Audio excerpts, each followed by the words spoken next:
بسم اللہ الرحمن الرحیم وبہ نستعین سبحانک لا علم لنا الا ما علمتنا انک انت العلیم الحکیم الحمد للہ رب العالمین والصلاة والسلام علی سید المرسلین وعلی آلہ وصحبہ اجمعین ومن تبعہم بإحسان الی یوم الدین اعوذ باللہ من الشیطان الرجیم بسم اللہ الرحمن الرحیم آمن الرسول بما انزل الیہ من ربہ والمؤمنون کل آمن باللہ وملائکتہ وکتبہ ورسلہ لا نفرق بین احد من رسلہ وقالوا سمعنا واطعنا غفرانک ربنا والیک المصیر۔ سامعین کرام،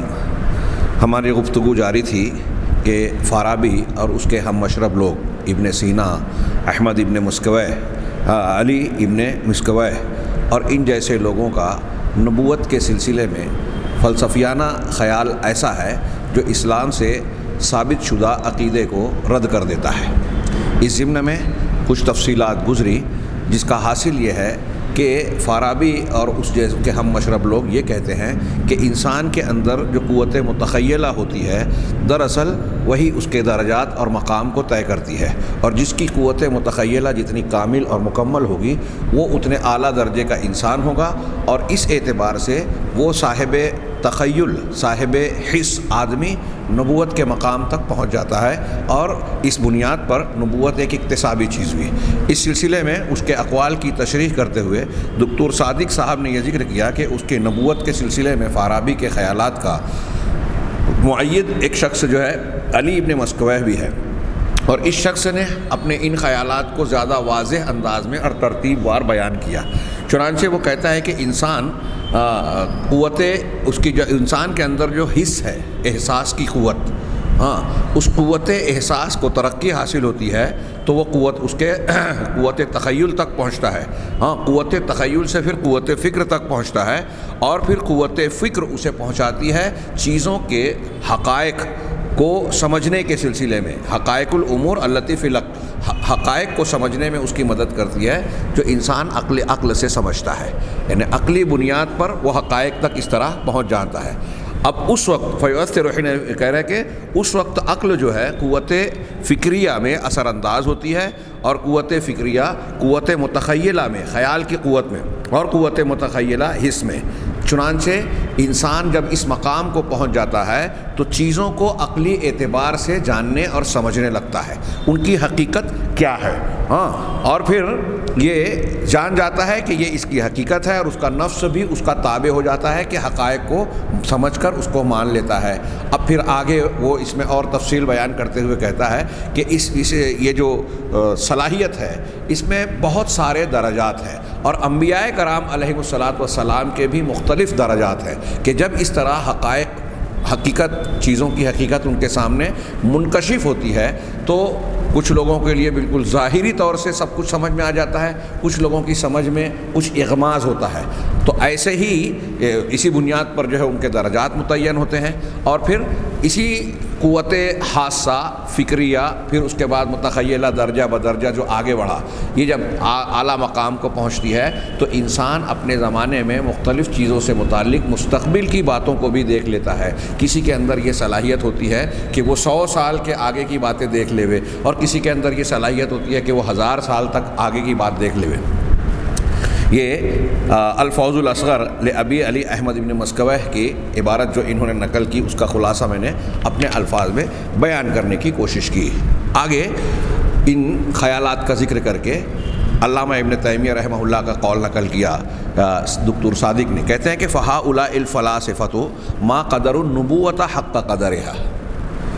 میں پھر سے یاد دلاؤں، ہماری بحث ایمان بالرسول کے تحت خصائص نبوت پر ہوئی، اور اس ضمن میں اللہ کے نبی صلی اللہ علیہ وسلم کے تعلق سے اہل غلو نے جو غیر ثابت شدہ خصائص بنائے اس کا تذکرہ کیا جا چکا، اور جو اہل جفا نبی کریم صلی اللہ علیہ وسلم کے ثابت شدہ امور سے متعلق انکار یا انحراف کے مختلف راستے اختیار کرتے ہیں اس کا تذکرہ جاری ہے۔ اور اس ضمن میں خاص طور سے یہ بات پیش کی جا رہی ہے کہ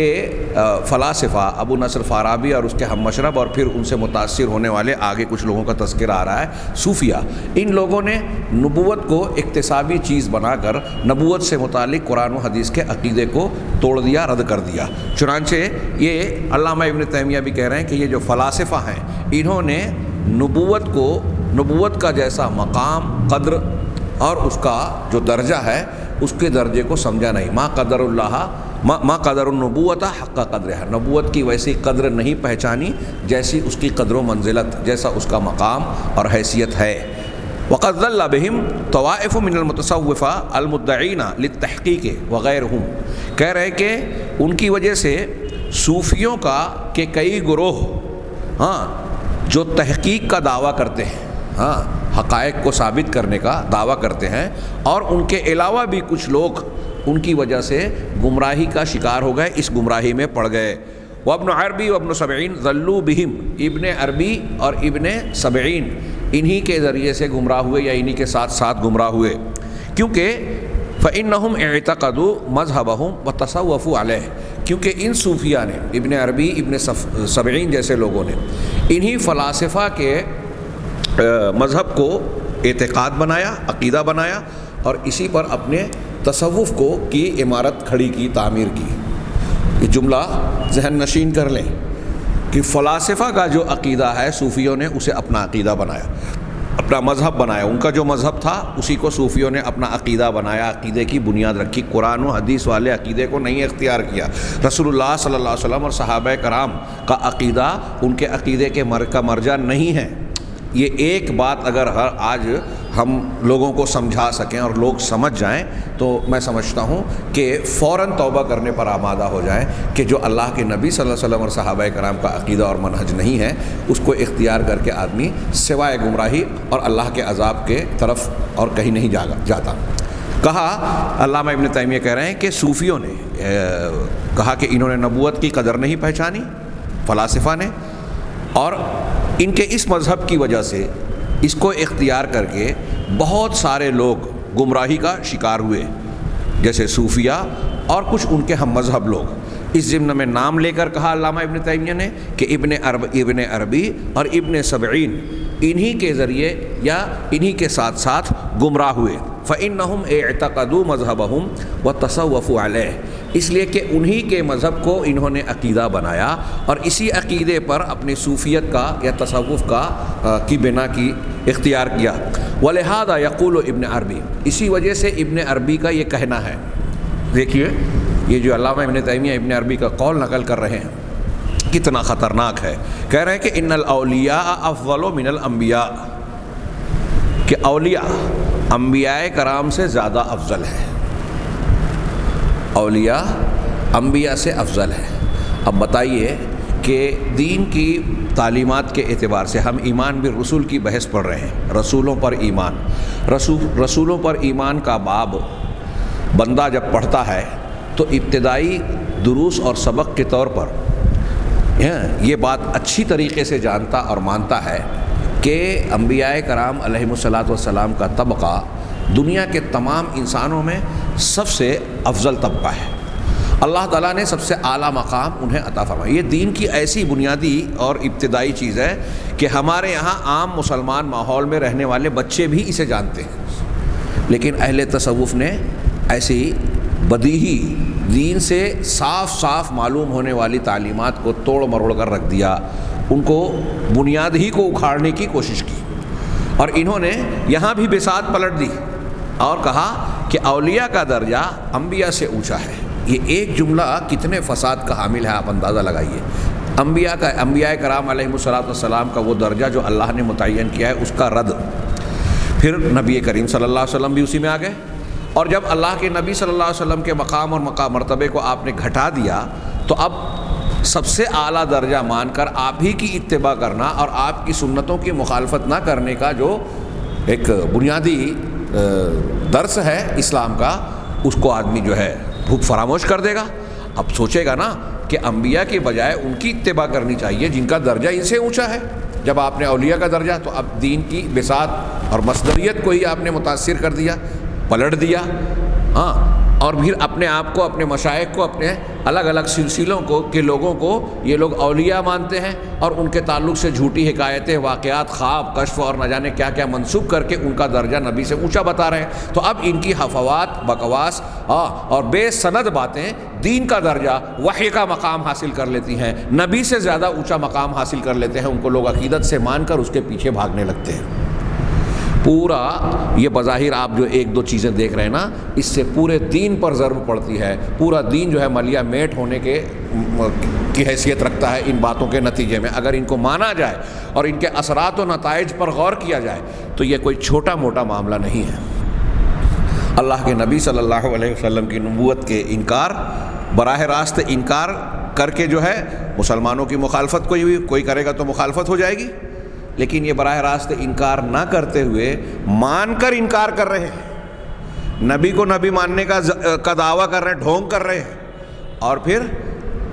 ماننے کے بعد اولیاء اور صالحین کو ان سے اونچا مقام دے کر دراصل نبی کی نبوت کو ختم کر رہے ہیں، نبوت کی شان کا خاتمہ کر رہے ہیں. آپ صرف زبان سے نبی بول رہے ہیں، اب جب ان سے اونچے درجے کے لوگ آپ نے مان لیے تو نبی کی وہ حیثیت کہاں رہی جو ایک نبی کی حیثیت اللہ تبارک و تعالیٰ نے مقرر کر کے لوگوں کو مکلف کیا ہے کہ جو وہ دے دے لے لو، جو اس سے منع کر دے رک جاؤ. آپ نے وہ حیثیت ہی ختم کر دی. اب نبی کے بجائے دوسروں سے دین لیا جائے گا. تو کہا ابن عربی کا یہ قول کہ اولیاء انبیاء سے افضل ہیں، یا ابن عربی نے کہا وَإِنَّ الْأَنْبِيَاءَ وَسَائِرُ الْأَوْلِيَاءَ يَأْخُذُونَ عَنْ خَاتَمِ الْأَنْبِيَاءِ عِلْمَ التَّوْحِيدِ، اور انبیاء کرام اور تمام اولیاء خاتم الانبیاء سے توحید کا علم لیتے ہیں. ہاں، سارے انبیاء سارے اولیاء خاتم النبیین سے لیتے ہیں. اب جو نبی اللہ کے رسول صلی اللہ علیہ وسلم سے پہلے بھی ہے وہ خاتم النبیین سے لے رہے ہیں. ان کے وہ جو پرانے عقیدے ہیں کہ وہ سب سے پہلے محمد صلی اللہ علیہ وسلم پیدا کیے گئے، وہ جو غلو تھا جس کا ہم نے رد کیا. وَأَنَّهُ هُوَ يَأْخُذُ مِنَ الْمَعْدِنِ الَّذِي يَأْخُذُ مِنْهُ الْمَلَكُ. اب یہاں آپ دیکھیے کہ یہ نبی صلی اللہ علیہ وسلم کو مان نہیں رہے ہیں، بلکہ آگے کی عبارت پر غور کیجئے کہ وہ کس طریقے سے اس کی تشریح کر رہا ہے. ابن عربی کہہ رہا ہے کہ وہ جو نبی ہیں خاتم النبیین جس سے سارے اولیاء اور انبیاء توحید کا علم لیتے ہیں، وہ کہاں سے لیتے ہیں؟ یہ اس معدن سے، اس کان سے، اس مقام سے یا سرچشمے سے اس دین کو لیتے ہیں جس سے کہ ملک فرشتہ لیتا ہے. ہاں، وہ ملک، وہ فرشتہ الذی یوحی بہ الی الرسول، جو اس بات کو، اس علم کو رسول کی طرف وحی کرتا ہے. لیکن اب یہ ملک ہم اور آپ مانتے ہیں کہ جبریل علیہ الصلاۃ والسلام فرشتے کی حیثیت سے اللہ تبارک و تعالیٰ نے رسول بنا کر ان کو وحی کا حامل بنا کر بھیجا انبیاء کے پاس. لیکن یہ کیا کہہ رہے ہیں کہ وہ ملک کس کو کہا؟ فَإِنَّ الْمَلَكَ عِنْدَهُ هُوَ الْخَيَالُ، کیونکہ ملک، یہ بات دماغ میں رہے، فرشتہ اس کے نزدیک خیال ہے، الذی فی النفس، جو انسان کے نفس کے اندر ہے. ملک اور فرشتہ کوئی الگ سے وجود نہیں ہے، کوئی اللہ کی مخلوق نہیں ہے. دیکھیے یہ ہمارے ایمان کی ایک بنیاد ہے، ہم پیچھے پڑھ چکے ہیں. آمن الرسول بما انزل الیہ من ربہ والمؤمنون کل آمن باللہ وملائکتہ، ہر شخص ایمان لایا اللہ پر اور اس کے ملائکہ پر. اب ملائکہ پر ایمان، تو یہاں اگر ابن عربی اور فلاسفہ کی تشریح کو مانے تو ملائکہ مطلب ہمارے خیالات پر ایمان ہوا. جو انسان کے اندر خیال ہے، نفس کے اندر، اسی خیال کو یہ کہہ رہا ہے کہ یہ ملک ہے، اور اسی ملک نے اس نبی کو وحی کی. وَهُوَ جِبْرِيلُ عِنْدَهُمْ، اور یہی خیال ان کے نزدیک جبریل ہیں. دیکھیے دین کی کیسے جو ہے اس کو اکھاڑنے اور ملیا میٹ کرنے کی، برباد کرنے کی کوشش کی گئی کہ ملک خیال ہے جس نے وحی کی، اور یہی خیال ان کے نزدیک جبریل ہے. وَذَلِكَ الْخَيَالُ تَابِعٌ لِلْعَقْلِ، اور یہ خیال عقل کا تابع ہے. یہاں میں تھوڑا سا رک کر ایک جملہ بیان کروں کہ ہمارے یہاں جو سر سید احمد خان صاحب مشہور ہیں، ان کو نیچری کہا جاتا ہے. بعض لوگوں نے کہا کہ انہوں نے آخر وقت میں بعد میں توبہ کر لی تھی، اگر انہوں نے کی تھی اللہ قبول فرمائے. ہاں، انہوں نے بھی ڈاکٹر ولیم میور کو جواب دینے گئے جو اسلام اور معجزات اور بہت ساری وحی وغیرہ پر اعتراض کیا تھا، ہاں، غیبیات پر. تو اس کو جواب دینے کے لیے جو خطبات احمدی یا تفسیر احمدی غالباً اسی کو کہتے ہیں، جو لکھا، تو اس میں انہوں نے بھی کہا کہ، یا اپنی کتابوں میں درج کیا کہ شیطان انسان کے اندر کا جو برا خیال ہے وہ ہے، برا جذبہ، اور فرشتہ ملک جو ہے وہ انسان کے اندر جو اچھے خیالات، اچھے فکر ہے، وہ وہی ہے. ایسا لگتا ہے کہ سر سید احمد خان صاحب نے بھی فلاسفہ اور صوفیہ کی اسی بات سے یہ فکر اخذ کی، ہاں، اور نتیجے میں قرآن اور حدیث کے ایک ثابت شدہ مسلمہ عقیدے کا رد کر دیا. یہی بات ابن عربی کہہ رہا ہے کہ یہ ملک جو وحی کرتا ہے یہ خیال ہے اور اسی کا نام جبریل ہے، اور یہ جبریل یا یہ خیال جو ہے یہ عقل کا تابع ہوتا ہے۔ فالنبی عندهم یأخذ عن هذا الخیال،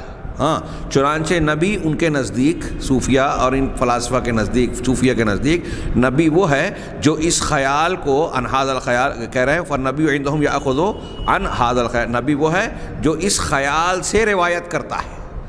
اس خیال سے، یعنی یہی خیال جو ہے جو ملک ہے، فرشتہ ہے، اس خیال سے روایت کرتا ہے، نقل کرتا ہے اس چیز کو جو اپنے نفس کے اندر موجود آواز کی شکل میں سنتا ہے۔ اس کی عقل کے تابع اس کا خیال ہے، اس کی عقل اور خیال جو اس کو کہہ رہی ہے، اور اندر سے نفس جو باتیں کہہ رہا ہے اس سے جو وہ سنتا ہے اسی کو نبی جو ہے اخذ کرتا ہے، یہی اس کے پاس وحی ہے۔ وحی کی کیسی تشریح کی بتائیے صحابہ کرام، انبیاء کرام ہی، صحابہ کرام تو کیا انبیاء کرام بھی اس حقیقت سے، اس بات سے واقف نہیں تھے۔ قرآن حدیث کے بیانات اس پر شاہد ہیں۔ آگے یہ جو بات انہوں نے نقل کی ہے علامہ ابن تیمیہ کی النبوات، ان کی کتاب النبوات صفحہ 280 سے، آگے دکتور صادق فرماتے ہیں وَمِنَ الَّذِينَ تَأَثَّرُوا بِنَظَرِيَّةِ الْفَارَابِي السَّابِقَةِ محی الدین ابن عربی الذی فرع منہا نظریتہ انبیاء الاولیاء، کہہ رہے ہیں کہ گزشتہ جو ہم نے فارابی کا عقیدہ اور نظریہ بیان کیا نبوت کے سلسلے میں، جو قرآن حدیث کے عقیدے کے بالکل صریح طور پر مخالف، اور عقل کے نام پر انتہائی غیر عقلی بات ہے،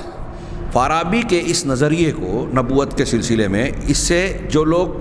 متاثر ہوئے ان میں محی الدین ابن عربی بھی ہے، الذی فرع منہا، جس نے اسی کے اس نظریے سے ایک شاخ اور فرع نکالی اپنے ایک نظریے کی، جس کا نام اس نے انبیاء الاولیاء دیا، اس نے ایک اصطلاح بنائی، ایک نام بنایا انبیاء الاولیاء، اولیاء کے انبیاء، یعنی کچھ ایسی شخصیات ہیں جو نبی ولی ہیں یا انبیاء الاولیاء کہلانے والا گروہ ہے، والتی ختمہا بتفضیل الاولیاء علی رسول اللہ تعالی، اور جسے انہوں نے جس چیز کو، اس نظریے کو اس نے جو ہے مہر لگائی یا ختم کیا اولیاء کو اللہ تعالیٰ کے رسولوں پر فضیلت دے کر، جس کے بارے میں یہ قطعی فیصلہ کیا، یعنی وہ انبیاء اولیاء ہیں جن کا درجہ انبیاء کرام سے بڑھا ہوا ہے، وزاد علی ذالک، اور اس پر مزید وہ کہتا ہے کہ ان الرسل انما یاخذون علمهم عن طریق الوحی، کہ رسول اور پیغمبر جو ہیں وہ اپنا علم وحی کے طریقے سے لیتے ہیں، وحی کے طریقے سے لیتے ہیں، اما انبیاء الاولیاء فیاخذون علمهم من اللہ تعالی مباشرۃ بدون واسطہ، رہے انبیاء الاولیاء تو یہ اپنا علم اللہ تبارک و تعالیٰ سے مباشرتاً، براہ راست، ڈائریکٹ لیتے ہیں، بدون واسطہ، لا یوں لیتے ہیں، کسی واسطے کے بغیر۔ اب آپ سماعت فرمائے، غور کیجئے کہ جن لوگوں کو یہ انبیاء الاولیاء کہہ رہے ہیں اور دوسرے اہل تصوف الگ الگ کچھ نام اور اصطلاح کے طور پر استعمال کرتے ہیں کہ یہ فلاں مشائخ میں سے ہیں، ان کا یہ درجہ ہے، یہ آنکھ بند کرتے ہیں تو کائنات کی حقیقت ان کے سامنے آ جاتی ہے، یہ حقائق کو جانتے ہیں، کوئی چیز معلوم کرنا ہوتی ہے تو آنکھ بند کر کے براہ راست اللہ تبارک و تعالیٰ سے اس کا علم لے لیتے ہیں، اخذ کر لیتے ہیں۔ اس کا نتیجہ کیا ہے؟ یہ جو بکواس کرتے ہیں قرآن و حدیث کے خلاف، یہ کہہ کر ایک دروازہ کھول رہے ہیں اور یہ بیان کر رہے ہیں، جاہل اور لا علم لوگوں کو یہ تاثر دے رہے ہیں کہ جو اس مقام کو پہنچے ہوئے غیر انبیاء ہیں، صوفیوں کے افراد ہیں، ان کا یہ معاملہ ہے کہ اللہ تبارک و تعالیٰ سے براہ راست لیتے ہیں، تو پھر قرآن حدیث کو پڑھنے، پڑھانے، سیکھنے، سکھانے، اس علم میں پڑھنے کی کیا ضرورت ہے؟ ان بزرگوں کا دامن تھامیے، ان کے ہاتھ پر بیعت کیجیے، اور یہ براہ راست اللہ سے علم لے کر آپ کی طرف منتقل کر رہے ہیں، زندے کا علم زندے سے، جبکہ یہ علوم جو ہے قال فلان قال فلان قال حدثنا فلان، یہ مردے کا علم مردے سے ہے، یہ وہ کہتے ہیں۔ یہ سارا آپ جو ہے گورکھ دھندا ملاحظہ فرمائیے کہ حقیقی دین اسلام کو، نبوت کو تباہ کرنے کے لیے ایسے نظریات گڑھے گئے اور انہیں عقلیت اور فلسفہ کا رنگ دیا گیا، جس کے اندر جانے کے بعد آدمی چکر کھا جاتا ہے، عام آدمی۔ آگے کہہ رہے ہیں نظریۃ انبیاء الاولیاء عند ابن عربی، کہ ابن عربی کے نزدیک انبیاء الاولیاء کا نظریہ، یہاں انہوں نے ایک لمبی عبارت نقل کی، میں تھوڑا سا تذکرہ کروں کہ کہہ رہے ہیں کہ وَأَمَّا حَالَةُ أَنْبِيَاءِ الْأَوْلِيَاءِ فِي هَذِهِ الْأُمَّةِ، رہا اس امت میں، ابن عربی کی یہ عبارت ہے، ہاں، الفتوحات المکیہ جلد 1 صفحہ 356 سے 360 تک انہوں نے عبارت کا تذکرہ کیا، بیچ بیچ میں کچھ چیزوں کو چھوڑ کر کہا کہ ابن عربی کہتے ہیں وَأَمَّا حَالَةُ الْأَنْبِيَاءِ الْأَوْلِيَاءِ فِي هَذِهِ الْأُمَّةِ، رہا اس امت میں انبیاء الاولیاء کا معاملہ کی حالت، فَهُوَ كُلُّ شَخْصٍ، تو یہ ہر وہ شخص ہے۔ دیکھیے اب ایک انبیاء اولیاء ایک اصطلاح بنائی، ان کا درجہ انبیاء سے اونچا بتایا، اب کون ہے یہ لوگ؟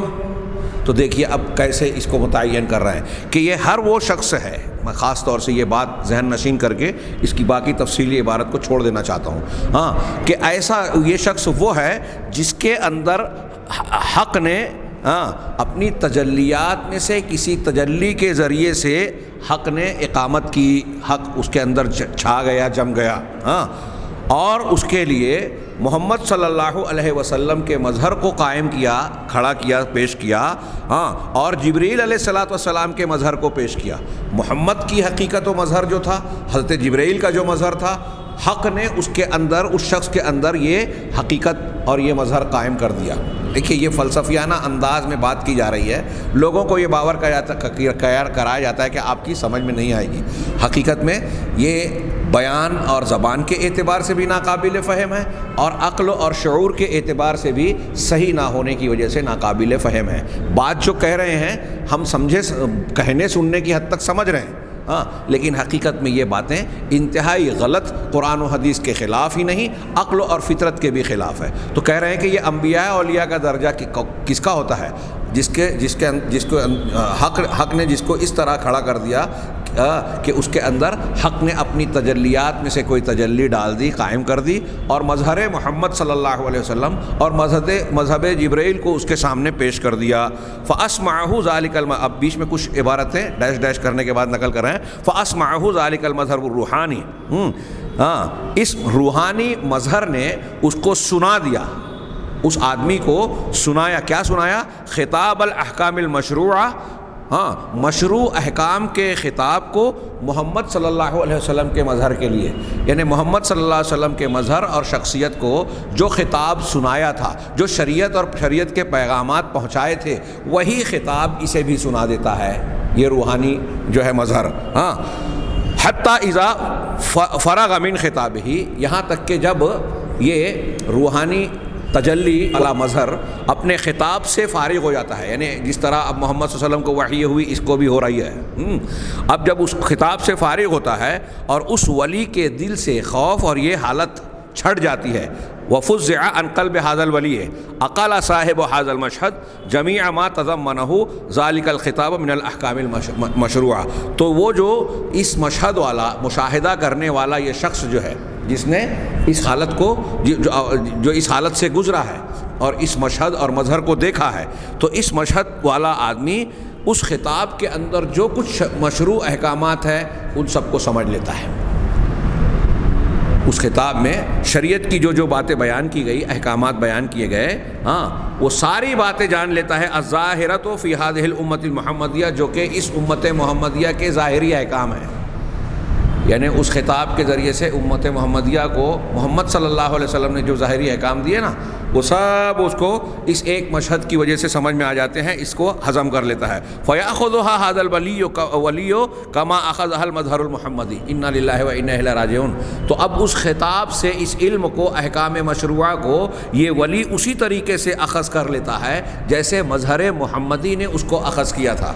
نبی کریم صلی اللہ علیہ وسلم نے گویا جس طریقے سے وحی کی تعلیمات، علم اخذ کیا، ایسے ہی یہ ولی صاحب جو ہیں اپنے اس حق کی تجلی اور مظہر محمدی کے ذریعے سے کی طرح خطاب سے وہ ساری چیزیں اخذ کر لیتے ہیں، جذب کر لیتے ہیں۔ دیکھیے یعنی اس طریقے سے یہ ایک عام آدمی جو ہے وہ اس مقام پر پہنچ کر محمد الرسول اللہ صلی اللہ علیہ وسلم کی طرف وحی کیے جانے والے مقام کو پہنچا رہا ہے۔ یہ شخص کتنی بڑی گستاخی، کتنی بڑی جفا، اور ایمان بالرسول کے بالکل کتنی مخالف بات ہے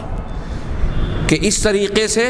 نبی کریم صلی اللہ علیہ وسلم کو بظاہر رسول مان رہے ہیں، لیکن نئے نئے رسولوں کا دروازہ کھول رہے ہیں کہ ان کو بھی وحی ہو رہی ہے۔ ہاں، اگر قادیانی اور ایسے لوگوں کو ختم نبوت کا انکار کرنے پر کفر کا فتویٰ دیا جاتا ہے تو یہ بھی اس سے کوئی بعید نہیں ہے، اس سے الگ نہیں ہے۔ نتیجے کے اعتبار سے۔ یہ الگ بات ہے کہ انہوں نے انداز بیان ایسا اختیار کیا کہ بہت سارے لوگ اس حقیقت کی طرف جاتے نہیں ہیں کہ دراصل اس میں نبوت کا انکار ہو رہا ہے، نبوت کے مقام کا انکار ہو رہا ہے۔ قرآن و حدیث کی وہ نصوص جس نے نبوت کا یہ مقام طے کیا ہے کہ جو نبی کا مقام ہے وہ دوسرے لوگوں کو حاصل نہیں ہے، ان تمام نصوص کا انکار یا اس کی تعویل ہے۔ ہاں کہہ رہے ہیں بلکہ انکار ہی ہے۔ کہا للحضور الذی حصل له فی هذه الحضرہ، تو وہ سارے اس خطاب کے ذریعے سے مظہر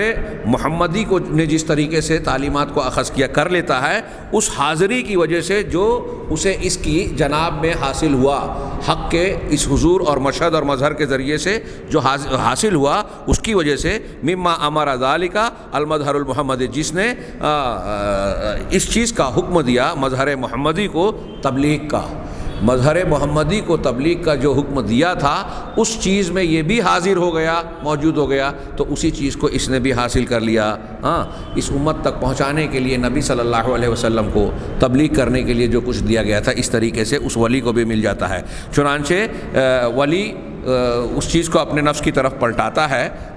وقد وعا، اور اس کی روح سے جو کچھ خطاب کیا گیا، اور محمد صلی اللہ علیہ وسلم کے مظہر نے جو کچھ حاصل کیا تھا وہ ساری چیزیں اپنے اندر محفوظ کر لیتا ہے۔ وعلم، اور اس کے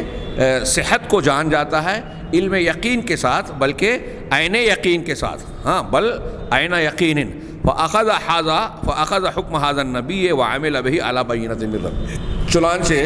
وہ اس نبی کے حکم کو لے لیتا ہے اور اپنے پروردگار کی طرف سے دلیل پر قائم ہو جاتا ہے،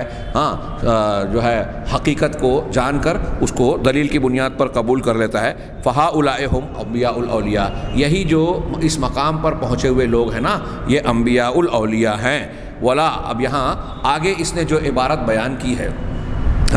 کہ یہ الگ سے کبھی کوئی شریعت پیش نہیں کرتے، ولا یتفردون قط بشریعہ ولا یکون لهم خطاب بها۔ اب یہ عبارت اور آگے انہوں نے جو کئی باتیں کہی ہیں، اس میں درمیان میں انہوں نے بیان کیا کہ یہ جو اولیاء اور صالحین ہیں ان کو بلا واسطہ اللہ تعالیٰ سے علم ملتا، کہیں یہ کہا کہ نئی شریعت نہیں کرتے، کہیں یہ کہا کہ اللہ تبارک و تعالیٰ سے براہ راست لیتے ہیں، کسی نبی سے اور کسی امت کے کسی شخصیت سے سیکھتے نہیں ہیں، اور ان کا مقام انبیاء، جیسے اللہ کے رسول نے کہا کہ وہ بنی اسرائیل میں جیسے انبیاء تھے ویسے یہ ہیں، تو کہیں ان کا درجہ کم کرتا ہے، کہیں جو ہے ان کو صاحب شریعت اور صاحب حکم کہتا ہے۔ حالانکہ دل چاہ رہا ہے کہ اس کی عبارت کا اگلا حصہ بیان کریں، لیکن وقت کافی چلا جائے گا اور اس میں سمجھتا ہوں کہ بہت زیادہ فائدہ نہیں ہے۔ بس صرف اتنا جان لیں کہ اس پوری عبارت میں فقہا اور علماء کو یہ علماء رسوم کہتا ہے، ظاہری چیزوں کا عالم کہتا ہے، ان کے درجے کی تحقیر اور تضحیق کرتا ہے، اور اس کے مقابلے میں ان اولیاء کو ان کے حالات کی بنیاد پر کہتا ہے کہ ان کو جو علم قوت متخیلہ، قوت حاسہ، قوت فکریہ کے ذریعے سے حاصل ہوتا ہے، یہ اس درجے کا ہوتا ہے جو نبی کو حاصل ہونے والا علم ہوتا ہے فرشتے سے، اور پھر اس ضمن میں اس کے تعلق سے اس کے کشف و کرامت اور اس کی حیثیت کے متعلق اس کے بیانات میں تضاد ہے۔ اسی لیے انہوں نے ایک عنوان اگلا قائم کیا اس کی عبارت کو نقل کرنے کے بعد، تناقضات ابن عربی، ابن عربی کے تناقضات یعنی ٹکراؤ، یعنی انبیاء اور اولیاء کے سلسلے میں، اولیاء الانبیاء کے سلسلے میں جو باتیں اس نے بیان کی۔ ابن عربی اپنے اس قول میں انبیاء اولیاء کے وجود اور اس سے متعلق حیثیت کے بارے میں جو کچھ بیان کرتا ہے، خود اس کی باتیں آپس میں بہت ٹکراتی ہیں۔ اسرار انبیاء کی معرفت کا باب بیان کرتے ہوئے انہیں کبھی انبیاء کہتا ہے، کبھی انبیاء الاولیاء کہتا ہے، اسی ایک عنوان کے تحت جن کو انبیاء کہتا ہے اور کبھی انبیاء الاولیاء کہتے ہیں۔ تو اس عجیب و غریب اصطلاح کو پیش کر کے اس نے لوگوں کو دھوکہ دینے اور لوگوں کو وہ ہے الجھن میں ڈالنے کی کوشش کی، یہاں تک کہ حتی ینفی عن نفسہ تہمۃ القول بوجود الانبیاء بعد نبینا۔ اب ساتھ ہی ساتھ ایک طرف وہ یہ کہتا ہے، دوسری طرف یہ کہتا ہے کہ میں اپنے آپ سے اس تہمت کو ہٹانے کی کوشش کرتا ہے، یہ بھی کہتا ہے کہ نبی صلی اللہ علیہ وسلم کے بعد کسی اور نبی کے وجود کا میں عقیدہ نہیں رکھتا۔ یہ ایسے ہی ہے کہ مرزا غلام احمد قادیانی، جس کا تذکرہ اس کتاب میں بھی انہوں نے کیا ہے قدر تفصیل کے ساتھ آگے، وہ کہتا ہے کہ میں نبی ہوں، اور اس نے ایک نئی اصطلاح بنائی، ذلی نبی، بروزی نبی، اور یہ کہا کہ اپنے آپ کو نبی کہنے کے باوجود وہ رسول اللہ صلی اللہ علیہ وسلم کو خاتم النبیین اور خاتم الانبیاء کہتا ہے۔ ٹھیک اسی طریقے سے ابن عربی ایک طرف نبی صلی اللہ علیہ وسلم اور رسولوں کے مقام کی تشریح کرنے کے بعد یہ بتاتا ہے کہ جس مقام اور حیثیت پر وہ پہنچے ہوئے ہیں، وحی جیسے ان کو ہوتی، ایسے ہی اولیاء، اور خاص طور سے ایک نئی اصطلاح بنائی انبیاء الاولیاء، ان کے پاس بھی ویسے ہی وحی ہوتی ہے اور وہ بھی اس مقام کو پہنچتے ہیں اور ان کے پاس براہ راست اللہ تعالیٰ سے علم حاصل ہوتا ہے بغیر کسی واسطے کے۔ اور دوسری طرف وہ یہ بھی کہتا ہے کہ میں اللہ کے نبی صلی اللہ علیہ وسلم کو خاتم النبیین نہیں مانتا۔ ہاں، کہہ رہے ہیں کہ وَمَعَ ذَلِكَ لَمْ يَسْتَطِعْ أَنْ يَخْفِيَ، لیکن اس کے باوجود لوگوں کو دھوکہ دینے کے لیے ایسی باتیں تو کہی، لیکن اپنے مذہب کی حقیقت کو چھپا نہیں سکا۔ ہاں، جو کہ یہ کہتا ہے کہ وہ ہمارے نبی محمد صلی اللہ علیہ وسلم کے نبی کے بعد بھی اس امت میں انبیاء ہیں، یہ ان کے عقیدے کا ماحصل ہے، اس کو انہوں نے چھپایا نہیں۔ فعدل عن تسمیتہم انبیاء، چنانچہ ان کو انبیاء کا نام دینے کی بجائے خصائص انبیاء دے دیا۔ بہت اہم جملہ ہے یہ ہماری بحث میں جو تھوڑی موڑی تفصیل ایسی گزری ہو، سننے والوں کو جو بار محسوس ہوتی ہو، ہاں، اس بار کو اس جملے سے آپ ہلکا کر لیں کہ یہ جو تفصیلات ہیں، ایک طرف یہ جو بظاہر یہ کہتے ہیں کہ ہم اللہ کے نبی صلی اللہ علیہ وسلم کو خاتم النبیین مانتے ہیں، لیکن آپ کا انکار کرنا چاہتے ہیں، اندر سے کسی سازش کا شکار ہیں، ان کی فکر گمراہی سے دوچار ہے، وہ نبی دین اسلام کو رد کرنا چاہتے ہیں، تو اللہ کے نبی کے بعد کسی نبی کو نبی کہنے کی بجائے کیا کہتے ہیں کہ ٹھیک ہے ہم خاتم النبیین تو محمد صلی اللہ علیہ وسلم کو مانتے ہیں، تو نبوت کی شخصیت کا تو خاتمہ مان رہے ہیں بظاہر اپنے الفاظ میں، لیکن نبوت کے جو خصائص ہیں، خصوصیات ہیں جو ہم باب میں پڑھ رہے ہیں، ان خصوصیات کو اپنے بزرگوں اولیاء صالحین میں بیان کرتے ہیں۔ ہاں، کتنی اہم بات کہی ہے یہ، ہاں، کہ حیث کس طریقے سے، حیث یاخذون علومہم من نفس المصدر الذی اخذ عنہ الانبیاء، اس طرح سے کہ یہ اولیاء بھی اسی مصدر سے علم حاصل کرتے ہیں، اخذ کرتے ہیں جس سے انبیاء کرام علیہم الصلاۃ والسلام نے حاصل کیا تھا۔ اور یہی ابن عربی کے اس جملے کا حتی اذا فرغ من خطابہ یعنی جبریل وفزع عن قلب ذلک الولی، کہ جب اس خطاب سے وہ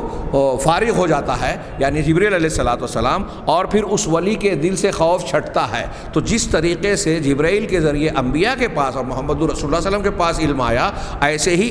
ان کے جو نام نہاد اور مبینہ اولیاء ہیں ان کی طرف بھی آتا ہے۔ فَيَأْخُذُهَا هَذَا الْوَلِيُّ كَمَا أَخَذَهَا الْمَظْهَرُ الْمُحَمَّدِيُّ، تو اب اسی ابن عربی نے بیان کیا کہ یہ ولی جبرائیل سے اس علم کو ویسے ہی لیتا ہے جیسے مظہر محمدی نے لیا تھا، محمد صلی اللہ علیہ وسلم کے وجود نے لیا تھا۔ وَهَذَا مَا ذَهَبَ إِلَيْهِ الْفَلَاسِفَةُ مِنَ الْقَوْلِ بِاتِّحَادِ رُتْبَةِ الْفَلَاسِفَةِ، اور یہ وہی عقیدہ اور فکر ہے جس کی طرف فلاسفہ گئے ہیں، یعنی فلسفیوں کا انبیاء کرام علیہم الصلاۃ والسلام کے ساتھ ہم رتبہ ہونا، جو ان کا درجہ ہے وہی انبیاء کا، اور جو انبیاء کا درجہ ہے وہی فلاسفہ کا۔ کس معنی میں؟ فی الاخذ عن الملک المسمى عندهم بالعقل الفعال، ملک یعنی فرشتے سے اخذ کرنے کے سلسلے میں جو ان کے نزدیک عقل فعال کہلاتی ہے۔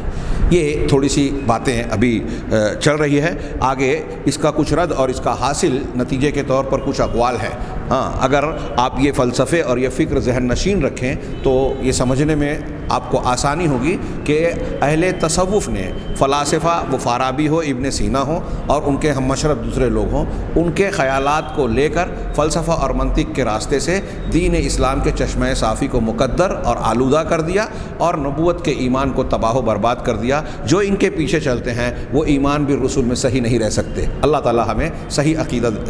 سیکھنے اور اسے اختیار کرنے کی توفیق دے۔ وآخر دعوانا ان الحمد للہ رب العالمین وصلی اللہ علیہ نبینا محمد۔